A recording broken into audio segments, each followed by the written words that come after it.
بسم الله الرحمن الرحيم. والفجر وليال عشر والشفع والوتر والليل إذا يسر هل في ذلك قسم لذي حجر ألم تر كيف فعل ربك بعاد إرم ذات العماد التي لم يخلق مثلها في البلاد وثمود الذين جابوا الصخر بالواد وفرعون ذي الأوتاد الذين طغوا في البلاد فأكثروا فيها الفساد فصب عليهم ربك سوط عذاب إن ربك لبالمرصاد فأما الإنسان إذا ما ابتلاه ربه فأكرمه ونعمه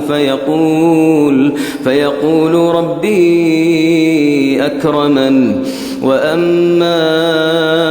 إذا ما ابتلاه فقدر عليه رزقه فيقول ربي أهانن كلا بل لا تكرمون اليتيم ولا تحاضون